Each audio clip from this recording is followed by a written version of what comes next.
ಎಲ್ಲರಿಗೆ ನಮಸ್ಕಾರ. Dear diploma students, C25 ಸಿಲೆಬಸ್ನಲ್ಲಿ ಮೇ 2026 ಎಕ್ಸಾಮ್ನಲ್ಲಿ ಫೇಲ್ ಆದಂತಹ ಕ್ಯಾಂಡಿಡೇಟ್ಸು ಅಥವಾ ಯಾರಿಗಾದ್ರೂ ಮಾರ್ಕ್ಸ್ ಇನ್ನೂ ಚೆನ್ನಾಗಿ ಬರಬೇಕಾಗಿತ್ತು ಅಂತ ಅಂದ್ಕೊಳ್ಳೋರಿಗೆ ಒಂದು ಗುಡ್ ನ್ಯೂಸ್ ಇದೆ. ಏನಂದರೆ ನೀವು ರೀವ್ಯಾಲ್ಯೂಯೇಷನ್ ಅಪ್ಲೈ ಮಾಡಲಿಕ್ಕೆ ಅವಕಾಶ ಇದೆ. ಮತ್ತು ಸಪೋಸ್ ನಿಮಗೆ ಆನ್ಸರ್ ಬುಕ್ಲೆಟ್ ನೋಡಬೇಕಾಗಿತ್ತಂದರೆ ನೀವು ಬರೆದಂತಹ ಆನ್ಸರ್ ಬುಕ್ಲೆಟ್ ತರಿಸಿ ನೀವು ನೋಡಬೇಕಾಗಿದ್ದರೆ ಫೋಟೋ ಕಾಪಿಗೂ ಅಪ್ಲೈ ಮಾಡಲಿಕ್ಕೆ ಅವಕಾಶ ಇದೆ. ಸೊ ಫೋಟೋ ಕಾಪಿ ಅಪ್ಲೈ ಮಾಡಲಿಕ್ಕೆ ಮತ್ತು ರೀವ್ಯಾಲ್ಯೂಯೇಷನ್ ಅಪ್ಲೈ ಮಾಡಲಿಕ್ಕೆ ಲಾಸ್ಟ್ ಡೇಟ್ ಯಾವಾಗ, ಫೀಸ್ ಎಷ್ಟು ಅಂಥೇಳಿ ಎಲ್ಲ ಮಾಹಿತಿ ನಾನು ಈ ವಿಡಿಯೋದಲ್ಲಿ ಶೇರ್ ಮಾಡ್ತಾ ಇದ್ದೀನಿ. ಈ ವಿಡಿಯೋ ಎಂತನ ವಾಚ್ ಮಾಡಿ ನಿಮಗೆ ಸಾಕಷ್ಟು ಮಾಹಿತಿ ಸಿಗ್ತೈತಿ. ಮತ್ತು ಇದೇ ರೀತಿ ಡಿಪ್ಲೊಮಾ ರಿಲೇಟೆಡ್ ಎನಿ ಅಪ್ಡೇಟ್ಸ್ಗೆ ಈ ಚಾನಲ್ಗೆ ನೀವು ಸಬ್ಸ್ಕ್ರೈಬ್ ಮಾಡದೆ ಹೋದರೆ ಚಾನಲ್ಗೆ ಸಬ್ಸ್ಕ್ರೈಬ್ ಮಾಡಿಕೊಂಡು press the bell icon for immediate notification. Okay, so ಇಲ್ಲಿ ಕೊಟ್ಟಂತಹ ಸರ್ಕ್ಯುಲರ್ ಪ್ರಕಾರ, ಸರ್ಕ್ಯುಲರ್ ಡೇಟೆಡ್ 17/7/2026 ಪ್ರಕಾರ C25 ಸಿಲೆಬಸ್ನಲ್ಲಿ ಮೇ 2026 ಎಕ್ಸಾಮ್ನಲ್ಲಿ ಫೇಲ್ ಅಂತ ಕ್ಯಾಂಡಿಡೇಟ್ಸು ಅಥವಾ ಇನ್ನೂ ಚೆನ್ನಾಗಿ ಮಾರ್ಕ್ಸ್ ಬರಬೇಕಂತ ಅಂದ್ಕೊಳ್ಳೋರು ಸ್ಕ್ಯಾನ್ಡ್ ಫೋಟೋ ಕಾಪಿ ಅಪ್ಲೈ ಮಾಡಲಿಕ್ಕೆ ಮತ್ತು ರೀವ್ಯಾಲ್ಯೂಯೇಷನ್ ಅಪ್ಲೈ ಮಾಡಲಿಕ್ಕೆ ಎಲ್ಲ ಡೀಟೇಲ್ಸ್ ಇಲ್ಲಿ ಕೊಟ್ಟಿದ್ದಾರೆ. ಸೊ ಫಸ್ಟ್ ಒನ್, ಆನ್ಸರ್ ಬುಕ್ಲೆಟ್ದು ಫೋಟೋ ಕಾಪಿ ನೀವು ತರಿಸ್ಕೋಬೇಕಂದ್ರೆ ಅಪ್ಲೈ ಮಾಡಲಿಕ್ಕೆ ಲಾಸ್ಟ್ ಡೇಟ್ ಕೊಟ್ಟಿದ್ದಾರೆ ನೋಡಿರಿ. ಇಟ್ ಸ್ಟಾರ್ಟ್ಸ್ ಫ್ರಮ್ 17 ಜುಲೈಲಿಂದ ಸ್ಟಾರ್ಟ್ ಆಗಿ ಎಂಡ್ ಆಗೋದು 21 ಜುಲೈ ತನಕ ನೀವು ಅಪ್ಲೈ ಮಾಡಲಿಕ್ಕೆ ಟೈಮ್ ಇರ್ತೈತಿ. ಫೀಸ್ ಎಷ್ಟು ಅಂತ ನೀವು ಕೇಳ್ಬೋದು. ಸೊ ಫೀಸ್ ಎಷ್ಟು ಅಂದರೆ 250 ರುಪೀಸ್ ಒಂದು ಸಬ್ಜೆಕ್ಟಿಗೆ. ನೀವು ಒಂದು ಸಬ್ಜೆಕ್ಟ್ದು ಆನ್ಸರ್ ಬುಕ್ಲೆಟ್ದು ಫೋಟೋ ಕಾಪಿ ತರಿಸ್ಬೇಕಂದ್ರೆ ಒಂದು ಸಬ್ಜೆಕ್ಟಿಗೆ 250 ರುಪೀಸ್ ನೀವು ಪೇ ಮಾಡಬೇಕು. ಓಕೆ, ಸೊ ನಿಮಗೆ ಸ್ಕ್ಯಾನ್ಡ್ ಕಾಪಿ ನಿಮಗೆ ಎಲ್ಲಿ ಕಳಿಸ್ತಾರಂದರೆ ನಿಮ್ಮ ಕಾಲೇಜಿನ ವಿಳಾಸಕ್ಕೆ ಕಳಿಸ್ತಾರೆ ಅಥವಾ ಮೇಲ್ ಮಾಡ್ತಾರೆ ಅಂತ ಹೇಳಿ ಕೊಟ್ಟಿದ್ದಾರೆ.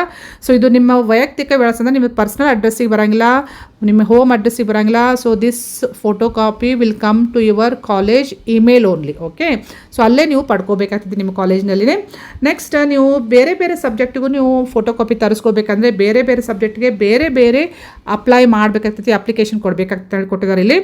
ಸೊ ನೆಕ್ಸ್ಟ್, ಸಪೋಸ್ ನೀವು ರೀವ್ಯಾಲ್ಯೂಯೇಷನ್ ಹಾಕಬೇಕು, ನಮ್ದು ಇನ್ನೂ ಚೆನ್ನಾಗಿ ಮಾರ್ಕ್ಸ್ ಬರಬೇಕಾಗಿತ್ತು, ಫೇಲ್ ಆಗಬಾರ್ದಾಗಿತ್ತು ಅಂತನೋರು ರೀವ್ಯಾಲ್ಯೂಯೇಷನ್ ಅಪ್ಲೈ ಮಾಡ್ಬೇಕಂತಂದರೆ ಇಲ್ಲಿ ಕೊಟ್ಟಿದ್ದಾರೆ ನೋಡಿರಿ, ಯಾವಾಗ ಲಾಸ್ಟ್ ಡೇಟ್ ಇದೆ ಅಂತ ಹೇಳಿ ಕೊಟ್ಟಿದ್ದಾರೆ. So last date is till 21 July. So revaluation ಯಾರೆಲ್ಲ ಅಪ್ಲೈ ಮಾಡ್ಬೇಕಂತ ಅಂದ್ಕೊಂಡ್ರಲ್ಲ, ಪೇಪರ್ ರೀಚೆಕಿಂಗ್ ಹಾಕ್ಬೇಕನ್ನೋರು ಲಾಸ್ಟ್ ಡೇಟ್ ನೋಟ್ ಮಾಡ್ಕೊಡ್ರಿ. ಮತ್ತು ಇನ್ನು ಫೀಸ್ ಅಷ್ಟು ಒಂದು ಸಬ್ಜೆಕ್ಟಿಗೆ ರೀವ್ಯಾಲ್ಯೂಯೇಷನ್ ಅಪ್ಲೈ ಮಾಡಲಿಕ್ಕೆ 550 ರುಪೀಸ್ ನೀವು ಪೇ ಮಾಡಬೇಕಾಗ್ತದೆ. ಸಪೋಸ್ ನೀವು 2 ಸಬ್ಜೆಕ್ಟ್ ಮಾಡಿದ್ರೆ 550 + 550 ಸಪ್ರೇಟಾಗಿ ನೀವು ಪೇ ಮಾಡಬೇಕು. ಮತ್ತು ಸಪ್ರೇಟಾಗಿಯೇ ನೀವು ಅಪ್ಲೈ ಮಾಡಬೇಕಾಗ್ತದೆ. ಪ್ರತಿ ಸಬ್ಜೆಕ್ಟ್ಗೆ ನೀವು ಸಪ್ರೇಟಾಗಿ ಅಪ್ಲಿಕೇಶನ್ ಕೊಡಬೇಕಾಗ್ತೈತಿ. ಓಕೆ, ನೆಕ್ಸ್ಟ್ ಅಪ್ಲಿಕೇಶನ್ ಫಾರ್ಮ್ ಎಲ್ಲಿ ಸಿಗ್ತೈತೆ ಅಂದರೆ ನೀವು ಕಾಲೇಜಿನಲ್ಲಿ ಹೋಗಿ ನಿಮ್ಮ ಆಫೀಸ್ ಸೆಕ್ಷನ್ದಲ್ಲಿ ಕೇಳಿದರೆ, ಎಕ್ಸಾಮಿನೇಷನ್ ಆಫೀಸ್ ಸೆಕ್ಷನ್ ಕೇಳಿದರೆ ಅವ್ರು ನಿಮಗೆ ಫಾರ್ಮ್ ಕೊಡ್ತಾರೆ, ಅದನ್ನು ಫಿಲ್ಅಪ್ ಮಾಡಿ ತುಂಬಬೇಕಾಗ್ತೈತಿ. ಓಕೆ, ನೆಕ್ಸ್ಟ್ ಫೀಸ್ ನೀವು ಯಾವ ರೀತಿ ತುಂಬಬೇಕಂದ್ರೆ K2 ಮುಖಾಂತರ ನೀವು ಫೀಸ್ ತುಂಬಬೇಕಾಗ್ತೈತಿ, ಎಕ್ಸಾಮಿನೇಷನ್ ಫೀಸ್. ಓಕೆ, ನೆಕ್ಸ್ಟ್ ಇನ್ನು ರಿಸಲ್ಟ್ ಎಲ್ಲಿ ಕೊಡ್ತಾರೆ ನಿಮಗೆ, ರೀವ್ಯಾಲ್ಯೂಯೇಷನ್ ಆದಮೇಲೆ ರಿಸಲ್ಟ್ ರೀಚೆಕಿಂಗ್ ಆದಮೇಲೆ ರಿಸಲ್ಟ್ ಬರೋದು ನಿಮ್ಮ ಕಾಲೇಜಿನ DTEMS ಪೋರ್ಟಲ್ನಲ್ಲಿನೇ ಪಬ್ಲಿಷ್ ಮಾಡ್ತಾರೆ. ಅದು ಬೇರೆ ಎಲ್ಲಿ ಸಿಗೋಂಗಿಲ್ಲ. ನೀವು ನಿಮ್ಮ ಕಾಲೇಜಿನ ಎಕ್ಸಾಮಿನೇಷನ್ ಸೆಕ್ಷನ್ಗೆ ಹೋಗಿ ಪಡ್ಕೋಬೇಕಾಗ್ತೈತಿ. ಇದು ನಿಮ್ಮ ಪರ್ಸ್ನಲ್ ಅಡ್ರೆಸ್ಸಿಗೆ ಬರೋಂಗಿಲ್ಲ ರಿಸಲ್ಟ್. ಓಕೆ, ಇಲ್ಲಿ ಇನ್ನೊಂದು ಇಂಪಾರ್ಟೆಂಟ್ ಇನ್ಫಾರ್ಮೇಷನ್ ಕೊಟ್ಟಿದ್ದಾರೆ. ಏನಂದರೆ ಫೇಲ್ ಆದಂಥ ಕ್ಯಾಂಡಿಡೇಟ್ಸು ರೀವ್ಯಾಲ್ಯೂಯೇಷನ್ ಅಪ್ಲೈ ಮಾಡಬೇಕಂತನೋರು ರೀವ್ಯಾಲ್ಯೂಯೇಷನ್ ರಿಸಲ್ಟ್ ಬರೋ ತನಕ ವೇಟ್ ಮಾಡೋಕ್ಕೆ ಹೋಗಬೇಡ್ರಿ. ನೀವು ನೆಕ್ಸ್ಟ್ ಎಕ್ಸಾಮ್ ನವೆಂಬರ್-ಡಿಸೆಂಬರ್ ಎಕ್ಸಾಮ್ 2026ಗೆ ನೀವು ರಿಜಿಸ್ಟ್ರೇಷನ್ ಮಾಡ್ಕೋಬೇಕಾಗ್ತೈತಿ, ಅಪ್ಲೈ ಮಾಡಬೇಕಾಗ್ತೈತಿ ಅಂತ ಹೇಳ್ಕೊಟ್ಟಿದ್ದಾರೆ. ಇಲ್ಲಿ ಸಪ್ರೇಟಾಗಿ ನೀವು ಮತ್ತೆ ಫೀಸ್ ತುಂಬಿ ಅಪ್ಲೈ ಮಾಡ್ಬೇಕಂತ ಹೇಳ್ಕೊಟ್ಟಿದ್ದಾರೆ. Okay, compulsory. ನೆಕ್ಸ್ಟ್, ಇನ್ನು ರೀವ್ಯಾಲ್ಯೂಯೇಷನ್ ರಿಸಲ್ಟ್ ಬಂದಾದಮೇಲೆ ಮತ್ತೆ ನೀವು ರೀವ್ಯಾಲ್ಯೂಯೇಷನ್ಗೆ ಅಪ್ಲೈ ಮಾಡಲಿಕ್ಕೆ ಅವಕಾಶ ಇರೋಂಗಿಲ್ಲ ಅಂತ ಹೇಳ್ಕೊಟ್ಟಿದ್ದಾರೆ. ಸೊ ರೀವ್ಯಾಲ್ಯೂಯೇಷನ್ ರಿಸಲ್ಟೇ ಫೈನಲ್ ರಿಸಲ್ಟ್.